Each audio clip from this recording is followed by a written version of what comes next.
Bueno, vamos a empezar una serie a partir del día de hoy, una serie que le hemos puesto por título Los fundamentos de un hombre que camina su carrera de la fe. Ese es el título de la serie, por varios domingos. Ahí está la foto. Los fundamentos de una persona, de un hombre, una mujer que camina su carrera de la fe. ¿Cuántos están corriendo su carrera de la fe? Entonces vamos a hablarles sobre los fundamentos. ¿Cómo va a fundamentar usted su vida para caminar diariamente como cristiano? Este es el texto base que vamos a utilizar en toda esta serie, pastor. Por tanto, puesto que tenemos en derredor nuestro tan gran nube de testigos, despojémonos también de todo peso y del pecado que tan fácilmente nos envuelve, y corramos con paciencia la carrera que tenemos por delante, puestos los ojos en Jesús, el autor y consumador de la fe, quien por el gozo puesto delante de él soportó la cruz, menospreciando la vergüenza, y se ha sentado a la diestra del trono de Dios. Qué tremenda palabra. Con los ojos puestos en Jesús. Wow. Cuando una persona es salva, cuando una persona recibe a Dios en su interior como su Señor y Salvador, esa persona inmediatamente entra a pertenecer a la familia de Dios. Y por consiguiente, al ser de la familia de Dios, inmediatamente es tratado como nuestro Padre Celestial, como un hijo. Usted no trata a su hijo de la misma manera como está el hijo del vecino. Nosotros tratamos a nuestros hijos como hijos y los disciplinamos porque son nuestros hijos. En el momento en que usted nace de nuevo, usted entra a pertenecer a la familia de Dios. Ahora, yo quiero preguntarles, ¿cada uno recuerda el día de su nacimiento para la eternidad? ¿Cada uno de ustedes sabe el día en que recibió a Jesús como Señor y Salvador? Ese es el día de nacimiento. Nació en vida porque usted estaba muerto en delitos y pecados. ¿Se recuerda el día? ¿Se recuerda a la persona que fue el instrumento de Dios para recibir la palabra de Dios que te dio vida eterna? ¿Sabes el nombre de la persona? ¿Sabes el día? Ese día es muy importante. Ese es el día que tú naciste para la eternidad en vida. Ahora bien, a partir de ese mismo día de tu nacimiento para la eternidad en vida, empezaste a correr tu carrera de la fe. Tu carrera de la fe. Esa carrera de la fe está determinada por un tiempo específico. Un tiempo específico que Dios te da aquí en la tierra. Así que Dios te ha dado una cantidad de días X, menos el día de hoy ya se gastó. Por ejemplo, esta mañana le pregunté al pastor Josué, Pastor Josué, ¿hace cuánto usted recibió al Señor? Y me dice, más de casi 50 años. O sea que el tiempo que él tiene, 60 años, perdón. Y pastor, usted es maduro. Segunda juventud, un aplauso para la segunda juventud. Mi mamá está feliz ahí. Qué bendición tenerte, Icha. O sea que Dios nos ha dado un tiempo aquí en la tierra para correr la carrera de fe. O sea, un tiempo en el que apenas recibimos del Señor Jesucristo nos ha dado un tiempo. Es un tiempo específico. Ya sea que usted duerma o muera, o el Señor venga y nos vayamos con Él, que se llama el arrebatamiento. Ese es un tiempo. Hoy es un día menos.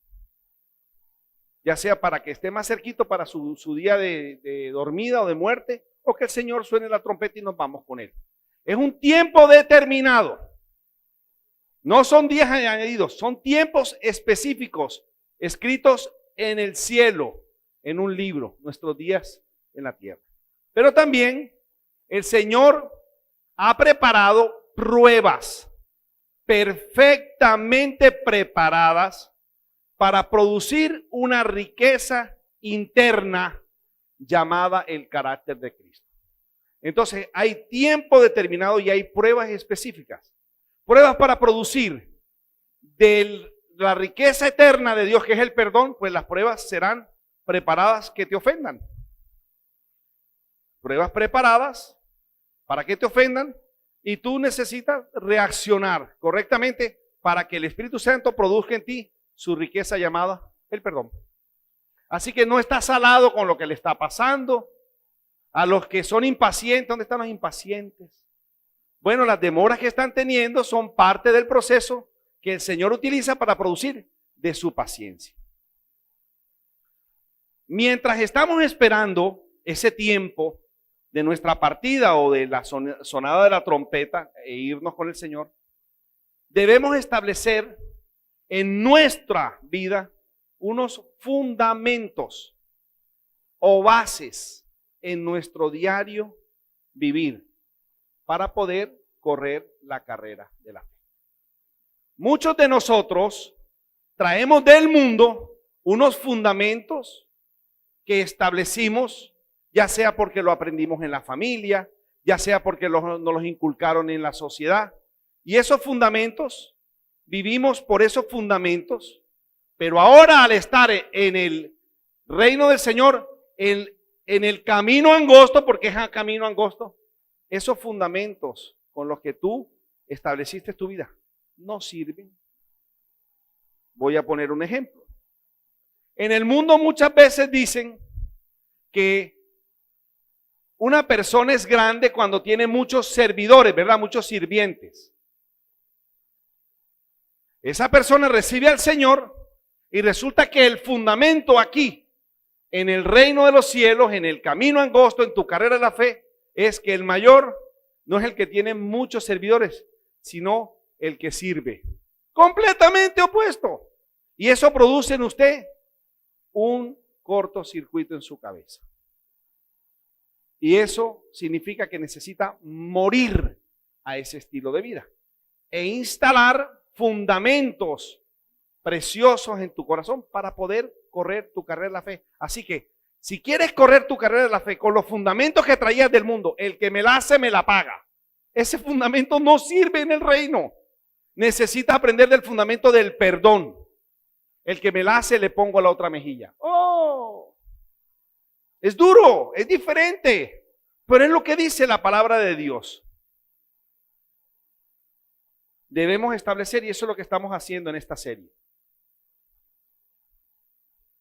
Cuando leímos la palabra de Hebreos 12, dice que nos despojemos de todo peso y del pecado que tan fácilmente nos envuelve. Mira ahí dice, despojémonos también de todo peso y del pecado que tan fácilmente nos envuelve. Y cuando dice que despojémonos, es algo que tiene que hacer tú. Despojémonos. Y hemos predicado hasta la saciedad. ¿Cómo se hace? Bueno, dice que tan fácilmente no se envuelve. Hemos hablado de la cruz del cristiano. Quien quiere venir en pos de mí, niéguese a sí mismo, tome su cruz y sígame. O sea que una de las maneras de despojarse es negándose, tomando la cruz, muerte a esas áreas. También hemos hablado de una de las maneras, está en 2 de Pedro capítulo 1, que dimos una serie, es que añadimos a nuestra fe virtud, a la virtud dominio propio, porque haciendo todas estas cosas, no caeremos jamás. Se dedica a hacer la obra de Dios y estas cosas que antes lo abrazaban mucho, van perdiendo poder sobre su vida. De eso hemos hablado. Lo segundo es que nos dice la palabra que dice, corramos con paciencia. Cuando usted nace de nuevo, la palabra de Dios dice que somos bebés espirituales. Un bebé no puede sino, al principio hay que tenerlo. Tenemos que tener misericordia con las personas que han nacido de nuevo. No entienden este estilo de vida. Hay que cargarlos. Muchas veces hay que ir a buscarlos a la casa. No, yo ya lo traje a la iglesia y ya recibió el Señor, que vengan. No, no va a venir. Es como si usted le dice a su bebé, vaya y para ir a la iglesia tome un bus de la ruta de Manzanares. No va a ser. Usted tiene que, como un hermano mayor, ir trayéndolo, lo tiene que ir buscándolo. Eso es parte de la carrera de la fe y eso es parte de su madurez espiritual. Poco a poco, así que el bebé gatea, luego camina y luego a medida que va creciendo, empieza a correr su carrera de la fe con paciencia. Yo quiero que tú cierres los ojos un momentito y pienses cuál es el fundamento, el principal fundamento que tú has establecido. No sé cuántos años tienes en tu carrera de la fe, pero que tú digas, mi fundamento es que yo soy obediente a la palabra de Dios. O mi fundamento es que yo soy una persona de oración. O mi fundamento es que yo soy una persona que sirve. Y que tú puedas definir realmente cuál es tu fundamento. O sea, tu fundamento principal, tu bandera que tú dices. Este es mi fundamento con el cual yo estoy corriendo mi carrera de la fe. Cierra los ojos un momentito. Hace unos 3 añitos el pastor Josué nos hablaba acerca de Hebreos capítulo 11 y nos habló de esta carrera de la fe y hizo una analogía sobre correr una carrera en un estadio. Y cuando se estaba leyendo en Hebreos 11 los héroes de la fe, él hizo una invitación y bajaban de esa tribuna muchos de los héroes de la fe que dicen en Hebreos 11 y se le puso al lado el rey David. Y hola Josué, ¿cómo estás? Hola. ¿Cómo te llamas tú? Oh, yo soy el rey David. Tú, el rey David, sí. ¿Y tú estás corriendo tu carrera de la fe? Sí. Bueno, yo estuve corriendo la mía. Te voy a decir lo que yo aprendí en mi carrera. Y empezamos a compartir de las cosas que el rey David había vivido y cómo se había sostenido. Y así bajamos una gran cantidad de gente. Sansón, lean Hebreos 11. Piensa en este instante. ¿Cuál es el fundamento más poderoso con el que estás corriendo la carrera de la fe? Porque si estás corriendo tu carrera de la fe con el orgullo, eso es un fundamento del mundo, eso no es un fundamento del reino. Por eso es que te están saliendo todas las cosas. Porque has traído fundamentos del mundo a tu carrera de la fe como creyente. Abre tus ojos. En el día de ayer, y la iglesia puede estar tranquila, tuvimos una reunión de ministros. Éramos más o menos 9 ministros, 10 ministros. Y yo les hice esta pregunta a todos los ministros y les dije, díganme cuál es el fundamento más fuerte de su vida con el que están corriendo la carrera de la fe. Y esto fue lo que estos ministros escribieron. Mi fundamento principal es la fe. Esta persona dijo, mi mirada puesta en la eternidad. Todo lo que yo hago, lo que yo voy a hacer, tiene que tocar una cuerda en la eternidad. Si no toco una cuerda en la eternidad y lo que yo voy a hacer se va a quedar aquí en la tierra, no lo hago. Ese es su fundamento. Espectacular. Otro escribió la paciencia, es su fundamento. Otro el amor. Otro la obediencia. Dios me dice algo y yo obedezco mi fundamento. Otro escribió servir. Leer la Biblia. Discipular a otros. Meditación en la palabra. Otros escribieron dar, la generosidad, escuchar la palabra de Dios para afianzar la fe. Otros escribieron la adoración, etc. Y cuando escribieron todos estos, tomamos la decisión de hacer una serie donde nosotros podamos correr la carrera de la fe con una característica. Puestos los ojos ¿en quién?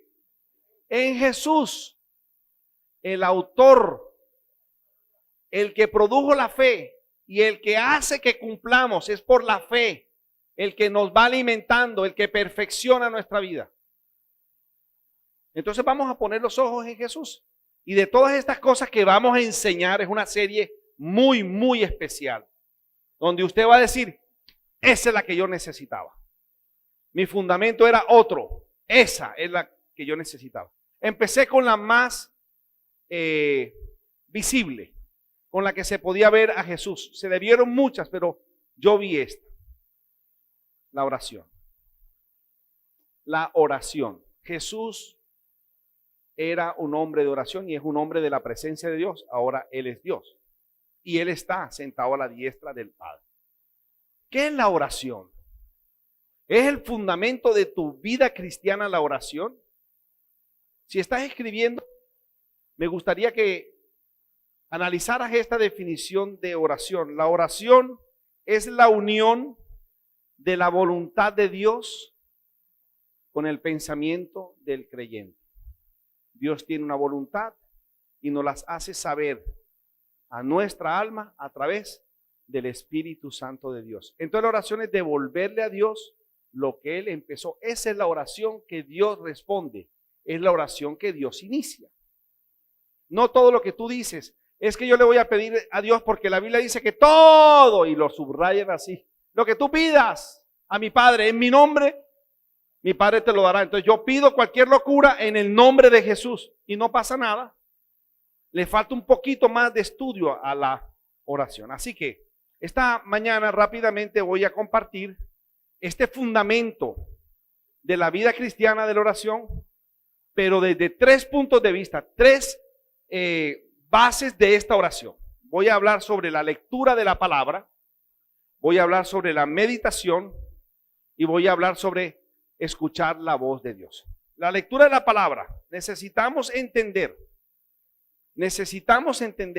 que cuando nosotros nacemos de nuevo, ya le dije, usted debe saber su día y debe saber el instrumento que Dios utilizó para que esa palabra que fuimos engendrados por la palabra de Dios, mediante el poder del Espíritu Santo, nos hizo nacer de nuevo. Pero Dios utilizó una persona. Entonces la pregunta es la palabra de Dios. Y quiero decirle a algunas personas que acostumbran decirle a sus pastores papás, Dios no tiene nietos. Se las dejo ahí. Solamente hay un Padre en los cielos, que se llama nuestro Señor de los ejércitos. Dios no tiene nietos, tiene hijos.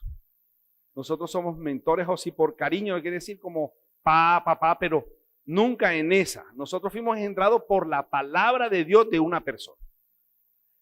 Isaías 55 del 10 al 11 nos habla sobre la palabra de Dios. Es poderosa. Usted necesita leer la palabra de Dios antes de orar. Escuche. Porque como descienden de los cielos la lluvia y la nieve, y no vuelven allá, sino que riegan la tierra, haciéndola producir y germinar, dando semilla al sembrador y pan al que come, así será mi palabra que sale de mi boca. No volverá a mí vacía, sin haber realizado lo que deseo y logrado el propósito para el cual la envié. ¡Wow! Cada vez que nosotros predicamos la palabra de Dios y entra un corazón, tiene un propósito. Dice, no regresará a mí vacía. Cada palabra que tú declaras sobre tus hijos caerá en el corazón de sus hijos, no caerá vacía, sino prosperará. Eso es algo que nosotros tenemos que entender de la palabra de Dios. Hay un poder en la palabra de Dios. Y nosotros, si tenemos que estamos corriendo nuestra carrera de la fe, queremos fundamentar nuestra fe, tenemos que fundamentarla en una oración, a leer la palabra de Dios. Lucas 6:45. ¿Usted quiere saber qué hay en el corazón de una persona? Siéntese a hablar un ratico con ella. Siéntese a hablar, déjala hablar.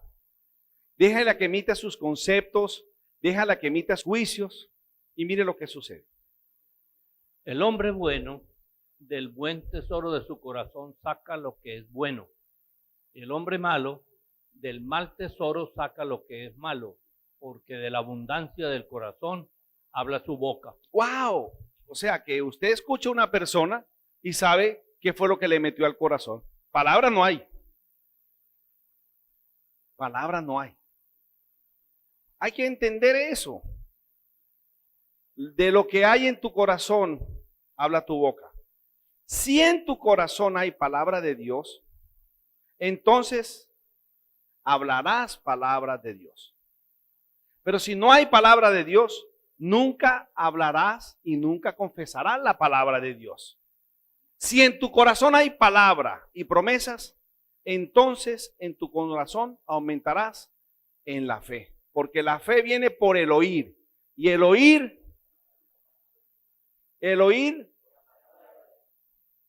quiere aumentar su fe. Escuche palabra de Dios, no la lea. Y si la va a leer, léala en voz alta. el oír la palabra de Dios es bien específico el Señor. Yo he concluido que en el corazón del hombre o hay fe o hay incredulidad. Yo quiero decirles que un hombre cree algo, ya sea la palabra de Dios o cualquier otra cosa. Escúchalo hablar de acuerdo a un tema y lo que él hable, tú sabrás que hay en su corazón. Cuando nosotros leemos la palabra de Dios, podemos conocer a Dios porque sabemos cómo piensa Él. Porque de la abundancia de la boca del Señor sabemos lo que hay en el corazón de Dios. Uy, es lo mismo para nosotros. No nos hizo a su imagen y semejanza. Lea la Biblia, lea la palabra de Dios y sabe lo que hay en el corazón de Dios para nosotros. Porque yo sé de los pensamientos, dice el Señor, que tengo para vosotros. Pensamientos de bien y no de calamidad, para darles un futuro y una esperanza. Vendréis a mí y me invocarás y yo les oiré. Cuando vengan y lo hagan de todo corazón. Jeremías capítulo 29, versículo 11. Llene su corazón de la palabra de Dios. Aprenda la palabra de Dios. Recite la palabra de Dios, que cuando vengan los momentos difíciles, de eso hablará su boca. Lo segundo que dice la palabra, la segunda base de la oración, es meditar en la palabra de Dios. La primera es leer la palabra de Dios. La segunda es meditar la palabra de Dios. Y existe una diferencia entre meditar la palabra de Dios y orar. Miren, en la escritura Dios nos habla. En la oración nosotros hablamos con Él. El asunto es que vamos a orar. Que vamos a orar. En la mitad, cuando usted lee la palabra, usted medita la palabra. Meditar la palabra. La escritura llena nuestra meditación y la meditación llena nuestras oraciones. ¿Cómo hacer exactamente una meditación de la palabra de Dios? Los salmos, y voy a leer unos salmos, nos dan por lo menos varios pasos para meditar la palabra de Dios. Cuando usted coge la palabra de Dios y le empieza a meditar, lo primero que hace es concentrarse. Empieza a mirar la palabra de Dios y deja a un lado que tiene que ir a comprar huevos a la Olímpica. Te concentras. Es lo primero que hace. Salmo 119, versículo 15. Meditaré en tus preceptos y consideraré tus caminos. Ya sea si usted lee la Biblia en la mañana, en la tarde, en la noche, quiero que usted sepa que una de las cosas más tremendas que va a hacer el diablo en nuestra vida es distraernos en que nosotros no meditemos en la palabra de Dios. Las distracciones son la herramienta de Dios, del diablo, para que nosotros no podamos meditar la palabra de Dios. Concentrarte en lo que estás leyendo. Y ahora voy a poner al final un ejemplo de una meditación. Pero lo primero que hace la meditación es que nos concentra. Segundo, lo que hace es nos ayuda a comprender cómo piensa Dios. Salmo 119, versículo 27. Hazme entender el camino de tus preceptos y meditaré en tus maravillas. Usted no se ha dado cuenta cuando usted coge un pasaje, pregúntese, ¿yo por qué estoy leyendo este pasaje? ¿Por qué es importante para mí en este instante? ¿Qué necesito saber? ¿Qué dice Dios acerca de mí en este pasaje? ¿Cómo me está apuntando Dios? Mire, nosotros somos tan dados a meditar hasta las conversaciones que vamos a tener en los negocios. Yo voy a llegar a pedir este negocio, pero me voy a poner esta pinta y esta pinta. Uno va preparando, uno va meditando. Bueno, eso es lo que yo veo en mi vida y veo en la vida de mi esposa. Hasta para tener una cita y voy a salir temprano y voy a estar eso. Todo lo va preparando y voy a presentarme así, voy a tener el bolígrafo bien hecho, los zapatos embolados, todo bien puesto, muy titino. Uno planea todo. Y cuando vaya a saludar a la persona, lo saludo y le digo, ¿cómo está? Esta es la conversación. Uno meditó. No sé si a usted le pasa, pero a mí sí. Pero yo le pregunto, si usted ya tiene un orden para hacer una cosa y se pone a hablar con Dios y Dios lo lleva a un pasaje y le empieza a decir, ¿tú por qué vas a pedir ese puesto si ese puesto no es propio para ti? ¿por qué estás haciendo tal cosa si esto no me agrada a mí? Y te pones a leer precisamente el pasaje. Entonces la pregunta es, ¿qué prevalece? Si la palabra de Dios cuando tú lo estás meditando o lo que ya tú meditaste para hacer. Ese es el camino en el que Dios nos está enseñando a hacer las cosas. Y yo le puedo asegurar por la palabra de Dios que las más grandes metidas de patas fue porque nunca meditó en la palabra de Dios, ni nunca habló con Dios acerca de ese negocio, sino pareció una muy buena idea. Y la hice. La medité, la preparé y la ejecuté. Y ahora estoy sufriendo por esa situación. Cuando uno medita la palabra de Dios, nos ayuda a recordar. Nos ayuda a recordar cómo Dios nos ayudó en el pasado. Escucha hoy, Israel. Escucha de dónde te saqué. Cuando uno lee la palabra de Dios y ve una situación bien difícil que pasó a una persona y vemos el final y vemos cómo Dios lo liberó, eso nos ayuda para recordar, oye, ¿verdad? Alma mía, recuerda cómo me sacó el Señor. Hace unos días Vicky estaba bastante inquieta, levantándose a la 1:30 de la mañana y a las 6 de la mañana, cuando hablamos me dijo, no he podido dormir. Y yo salí con mi Biblia, hice mi devocional. Y cuando termino el devocional, me dice el Señor, dile a mi hija que se recuerde de todas las que yo la he sacado a ella. Y fui y le dije, el Señor que te recuerde de todo lo que te ha sacado ella, incluido tu cáncer, ¿ya? Esta mujer que tiene Biblia entre aquí y aquí, salió completamente diferente por solamente recordar lo que Dios había hecho en el pasado con cada uno de nosotros. No nos está llevando el Señor por nuestra carrera de la fe. ¿Quién? ¿Quién te está llevando? ¿El diablo? No, el diablo no te puede tocar. Vuelvo a decir lo que dije al comienzo. Dios está preparando tu corazón porque está instalando riquezas eternas en ti a través de las pruebas. ¿Quién es el que produce tanto la fe como el hacerlo? El Señor. No hay temor. Eso se logra cuando uno se medita. Salmo 1, vamos a leerlo del 1 al Salmo 1. Hay un versículo, el 2. Pastor, ya se lo pusieron, vean, lo quiere mucho. Cuán bienaventurado es el hombre que no anda en el consejo de los impíos, ni se detiene en el camino de los pecadores, ni se sienta en la silla de los escarnecedores. Pastor, ¿qué es un escarnecedor? Un chismoso. Chismoso. Aquí no hay ninguno. O sea, aquí todos nosotros somos del Salmo 1. Amén. ¿Quién dijo? Uy, amén.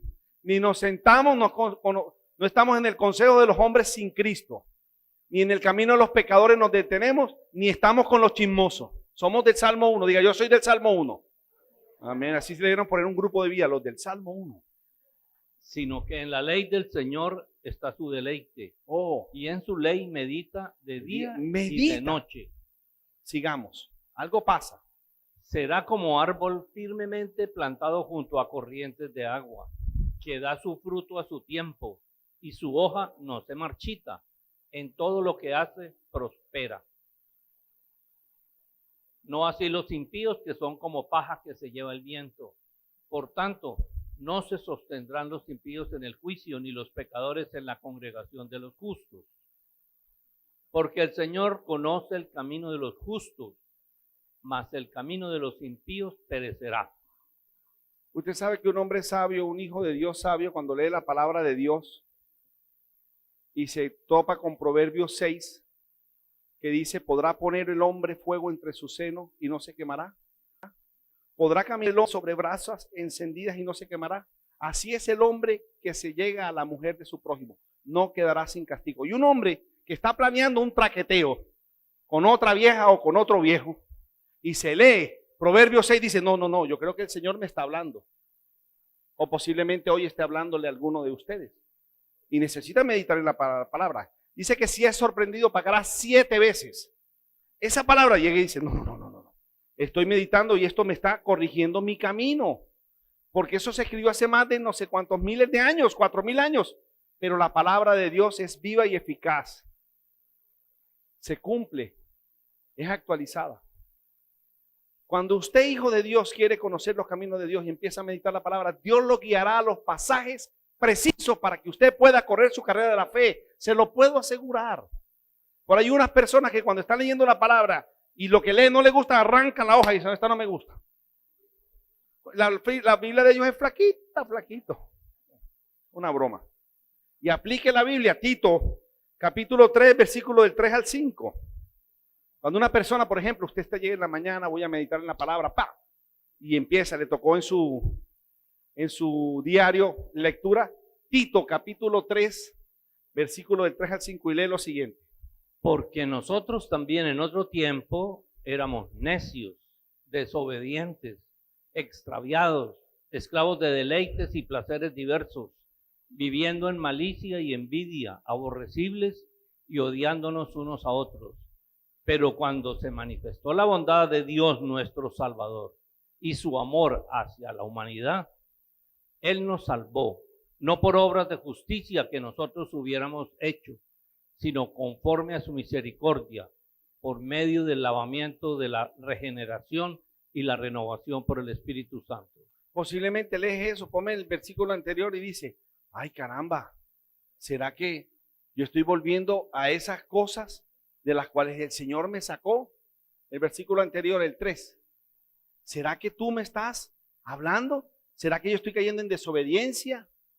Esclavos de deleites, otra vez estoy en esa, Señor. Viviendo en malicia, envidia, aborrecido, odiándome uno a otro. Estoy en eso, Señor, pero Dios mío, esa es una meditación de la palabra de Dios. Entonces, tu oración, ¿cuál puede ser? Señor, ¿sabes qué? Leyendo la palabra me di cuenta que tú me estás guiando a decir, Señor, ¿sabes que yo tengo que tomar decisiones? Perdóname. ¿O será que leyendo eso tú empiezas a perdonar al que te ofendió? En una meditación se hace. Acuérdense que el perdón no tiene que estar la persona que lo ofendió delante de usted. El perdón es entre usted y Dios. La reconciliación sí es con la otra persona cuando la otra persona reconozca que también le hizo mal a usted. Entonces puede haber otra vez los puentes otra vez unidos. Pero el perdón es entre Dios y usted. ¿Será que en la meditación Dios puede hacer algo? Entonces tu oración cambia. Termino con esto. Una de las bendiciones más grandes de leer la palabra de Dios y meditar en la palabra de Dios es que la misma meditación, la misma lectura y la misma oración nos ayuda en la debilidad. Voy a leer Mateo 26, desde el 36 como hasta el 41. Y voy a decirles quién utilizó la oración en los momentos de angustia. ¿Está alguno de ustedes viviendo un proceso de angustia? Si es así, escuche.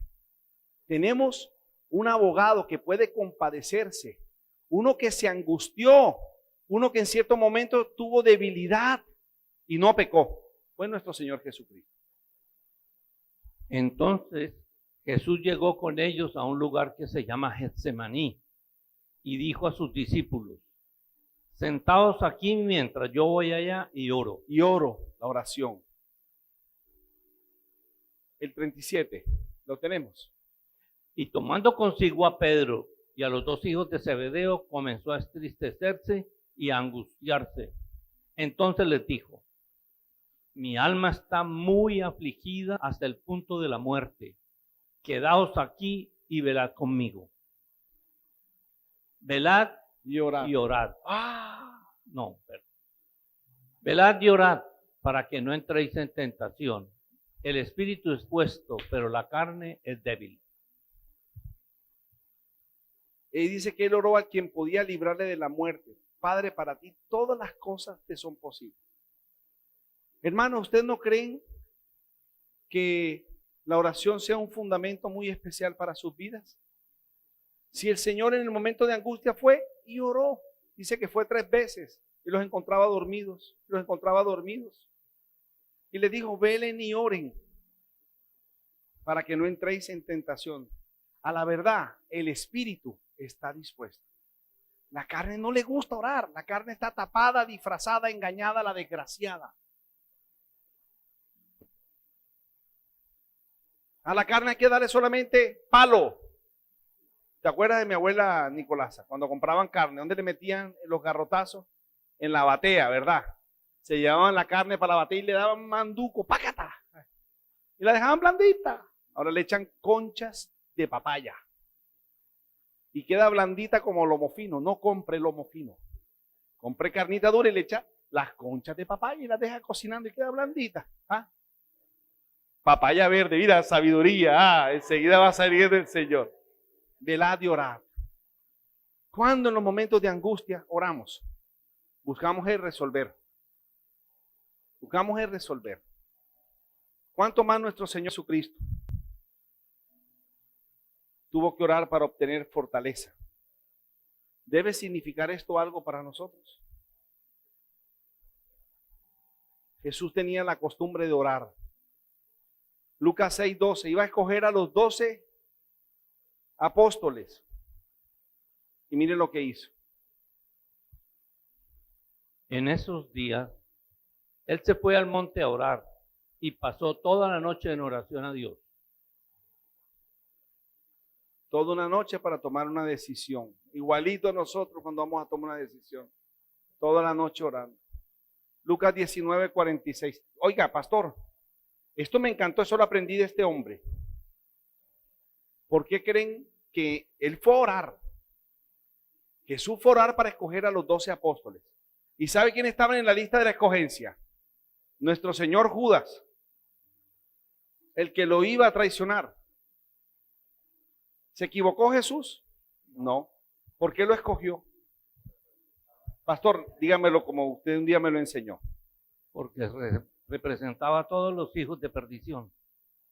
Que aún estando con el mismo Dios, escuchándolo, no le recibirían como Señor y Salvador.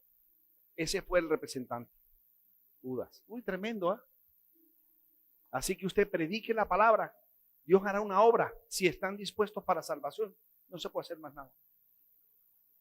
Si yo puedo convencer a alguien de recibir a Jesucristo, no funciona porque otro puede convencerlo de lo contrario. Pero si el Espíritu Santo le da la vida y nacen de nuevo, ahí se fregó el diablo. Empiezan a correr la carrera de la fe. Miren lo que dice la palabra de Dios en Lucas 19:46. Diciéndoles, escrito está, y mi casa será casa de oración, pero vosotros la habéis hecho cueva de ladrones. Cuando le hablaba a Jesús, le hablaba a los judíos hablando del templo. Ahora la pregunta es, ¿dónde está el templo de Dios ahora? Diga, nosotros somos el templo de Dios. Yo di una enseñanza cuando Jesús subió al templo y encontró varias personas haciendo algo. Y la predica era que Jesús entraba al corazón y había ciertas actitudes de cambistas, de vendedores de paloma, de bueyes. Y eso es lo que hacía. Dice, el celo por mi casa me consume. Hermano, necesitamos hacer de la oración un fundamento. Termino con esto. Mateo 7:7. Pedid y se os dará. Buscad y hallaréis. Llamad y se os abrirá. Y eso se logra en la oración. Pida, pero no haga así. Señor, tu palabra dice que todo lo que yo pida en tu nombre, tú me lo darás. Aquí están mis peticiones. El Señor dice, hijo, si esto no está en mi voluntad, ¿cómo se ha utilizado el nombre de Jesús para obtener sus propios beneficios? Santiago dice algo, pedid y no recibid, porque pedís mal, porque pedid para vuestros propios deleites. Usted quiere recibir, aprenda el arte de la oración, que es sencillamente hablar con Dios. Cierre sus ojos.